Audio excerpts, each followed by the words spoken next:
Detox நேயர்களுக்கு வணக்கம். அமைச்சர் சரத் விவகாரம் இன்னைக்கு தலைமைச் செயலகமாக இருக்கட்டும், தாவேக்கா பனையூர் அலுவலகமாக இருக்கட்டும், ஒட்டுமொத்த தமிழ்நாடாகவும் இருக்கட்டும், பேசும் பொருளாக இருக்கிறது இவருடைய விவகாரம் தான். ஆனால் இந்த அளவுக்கு இந்த அமைச்சர் பயங்கரமாக ட்ரெண்டாகி இருக்கிறாருப்பா, அந்த அளவுக்கு ட்ரெண்டாகி இருக்கிறாரு. இது நினச்சி கூட பார்க்கல. எந்த அமைச்சர் இந்த அளவுக்கு ட்ரெண்ட் ஆகல. நம்ம சரத் அவர் அமைச்சர் தான் வந்து என்ன பண்ணிருக்காரு, ட்ரெண்டாகி இருக்கிறாரு. முதலமைச்சரெல்லாம் பீட் பண்ணி இன்றைக்கி தமிழ்நாடு முழுக்க இவரை பற்றி பேசுகிறாங்க அப்படின்னா அந்தளவுக்கு சம்பவம் பண்ணியிருக்காப்புல மனுஷன். சும்மாலாம் பேசலை, அந்தளவுக்கு பண்ணியிருக்கிறாரு. ஸோ அதன் அடிப்படையில் தான் இவரை பற்றி பேசியிருக்காங்க. அப்படி என்ன செஞ்சார் அப்படின்னா, இந்த எல்லாருக்கும் தெரிஞ்சது தான், இந்த ஐபிஎல் போட்டியில் இந்த மாத்திரையை பவுடராக்கி இது பண்ணார். இது போதைப்பொருள் பயன்படுத்துது தான் இருக்குமோ அப்படின்ற ஒரு சந்தேகம் எல்லார் மத்தியில் எழும்புனதுனால தான் இது ரொம்ப தீவிரம் அடைஞ்சிருக்கு. இதில் பலருக்கும் பலவித மாற்ற கருத்துக்கள்லாம் இருக்குதுன்னு வச்சுக்கோங்களேன். ஏன்னா அவர் குழந்தைக்காக பண்ணார் அப்படின்னு சொன்னார், விளக்கம் கொடுத்தாரு, அதெல்லாம் ஒரு பக்கம் இருந்தாலும் ஏன் இதை இவர் பண்ணணும் அப்படின்ற ஒரு விஷயம் தாவேக்காவிலே கேட்குறாங்க. அதுதான் இங்கே பெரிய சோக கதையாக இருக்குது. எதுக்குப்பா இப்படி பண்ணிட்ட, என்னப்பா இதுமாரி அப்படின்னு சொல்லிட்டு. ஏன்னா நம்ம முதலமைச்சர் அன்றைக்கி போதை ஒழிப்பு அப்படின்னு ஒரு விழிப்புணர்வை ஏற்படுத்தி மாரத்தான் 3 கிலோமீட்டர் ஓடினார். அதே டைமில் உன் வீடியோ இதுமாரி பரவி ஒரு பெரிய அதிர்வலைகளை ஏற்படுத்திச்சேன். இன்றைக்கி அதை மறந்துட்டாங்கப்பா எல்லாருமே. நம்ம முதலமைச்சர் செஞ்ச விஷயத்த மறந்துட்டாங்க, உன்னை பற்றி தான்ப்பா பேசினுக்கிறாங்க அப்படின்னு சொல்லிட்டு இங்கே அவர் என்ன பண்ணுறாரு, நிறைய தாவேக்காவினர் என்ன பண்ணுறாங்க, அவரை வாட்டி வதைக்கிறாங்க. இதெல்லாம் ஒரு புறம் இருந்தாலும் தான் பக்கம் நியாயம் இருக்குது அப்படின்னு பொதுவெளியில் இவர் ஒரு வீடியோ போட்டு சொல்லிட்டாலும் கட்சிக்குள்ளே இவர் யாரும் நம்புகிற மாதிரி இல்லை. ஸோ அதனால் தனிப்பட்ட விதத்தில் ஒவ்வொருத்தரையும் சந்தித்து இவர் என்ன பண்ணணும் சொல்லணும். அமைச்சர் புஷியானந்த் அவர்களை போய் அவருடைய இல்லத்தில் போய் சந்தித்து என்ன பண்ணியிருக்காரு, சொல்லியிருக்காரு, ஐயா நான் இது மாதிரிலாம் பண்ணலை, அது வந்து ஃபேக்கு, இதுமாரி எதிர்கட்சிகள் வந்து அரசியல் செய்கிறாங்க அப்படின்னு. ஆனால் இது புஷியானந்த் அவர்கள் நம்பினாலும் சிஎம் விஜய் நம்பணுமே. ஸோ அதனால் புஷியானந்தம் இங்கே வந்து என்ன பண்ணல, அவருக்கு ஒரு பிடிப்பமான ஒரு பதிலை சொல்லவே இல்லை. அது வந்து இவங்களுக்கு போயிடுச்சு, அவன் முதலமைச்சருக்கு போயிடுச்சு, அவரே அந்த வீடியோ பார்த்துருக்கிறாரு, என்னால் ஒன்றும் பண்ண முடியாதுப்பா அப்படின்னு சொல்லிட்டு அவரும் கைவிரித்திருக்கிறார். ஸோ இந்த நகர்வு இப்படியே நகர்ந்துட்டு இருக்கும்பொழுது அடுத்த ஒரு பேரடி என்ன அப்படின்னு பார்த்தீங்கன்னா, திமுக இந்த விஷயத்தை கையில் எடுத்துட்டாங்க. கையில் எடுத்துட்டு மாணவர் அணி அமைப்பு சார்பாக என்ன பண்ணுறாங்க, எல்லா மாவட்ட தலைவர்களையும் என்ன பண்ணுறாங்க, ஆர்ப்பாட்டத்தை அனௌன்ஸ்மெண்ட் பண்ணுறாங்க.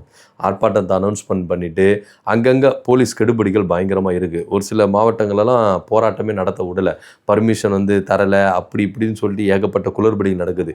இங்கே சென்னையில் சேகர்பாபு அவர்களை, மா சுப்பிரமணியம் அவர்களை, பெரியவர்கள்லாம் மண்டபத்தில் போட்டு அவங்கள இன்னும் ரிலீஸ் பண்ணல, கேட்டால் சிஎம் கிட்டேருந்து ஆர்டர் கிடைக்கல, அப்படி இப்படிலாம் ஒரு குற்றச்சாட்டு வைக்கிறாங்கன்னு வச்சுங்களேன்.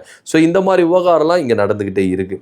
ஏன்னா தாவேக்காவுக்கு அவங்களுக்கு பர்மிஷன் கொடுக்கல அப்படின்னு சொல்லிட்டு இங்கே ஒரு குற்றச்சாட்டு வச்சாங்க. ஆனால் இது மாதிரிலாம் அடக்குமுறைலாம் பண்ணலை.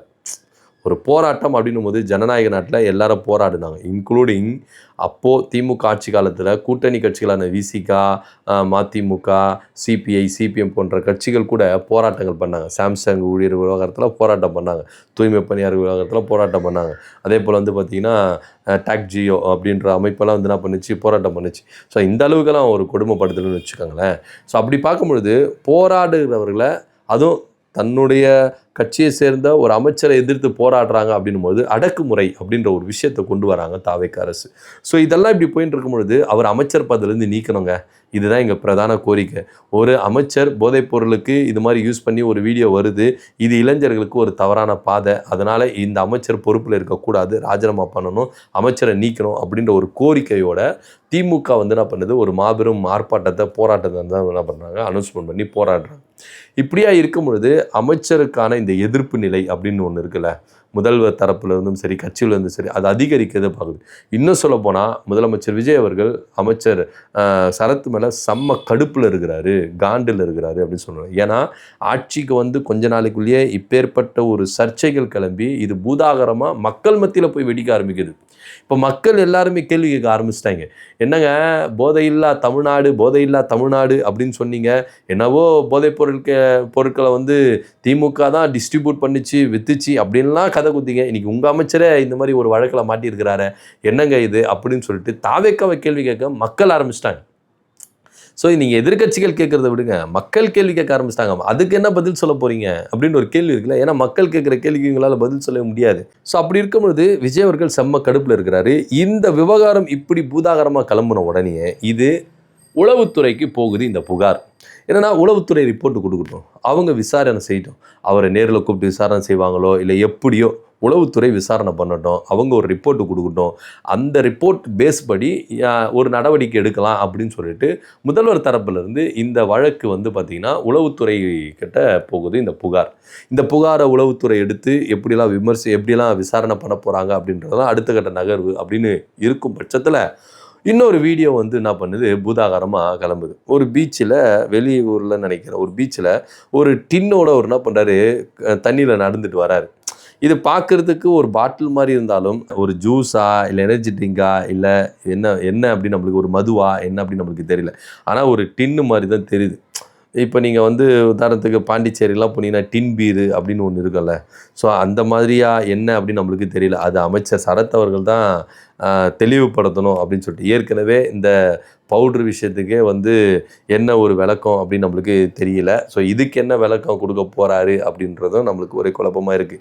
ஏன்னா ஒரு சர்ச்சை அடங்கிறதுக்குள்ளாகவே இப்படிப்பட்ட ஒரு சர்ச்சைகள் வந்துட்டே இருக்குது, அதுவும் ஒரே நபரால் வந்துகிட்டே இருக்குது அப்படின்றதான் இங்கே நம்ம பார்க்க வேண்டிய ஒரு விஷயமா இருக்குது.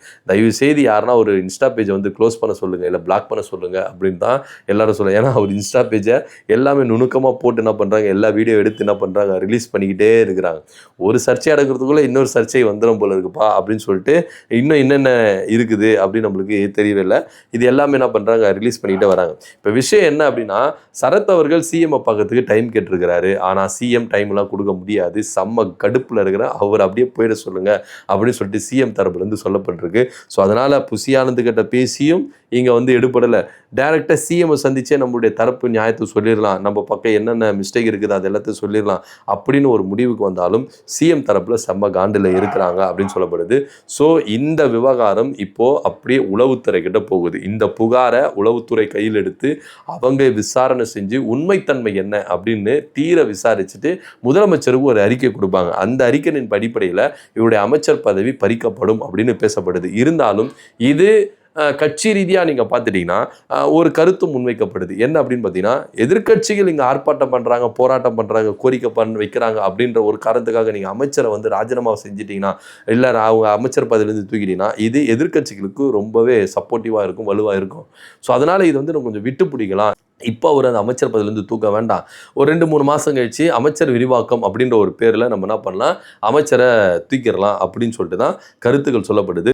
ஸோ எப்படியா இருந்தாலும் தாவேக்கா வட்டாரத்திலேருந்து வருகிற செய்தி என்ன அப்படின்னு பார்த்தீங்கன்னா, சரத் அவர்களுக்கு அமைச்சர் பதவி இருக்காது அப்படின்ற ஒரு பெரிய சந்தேகமாக தான் இருக்குது.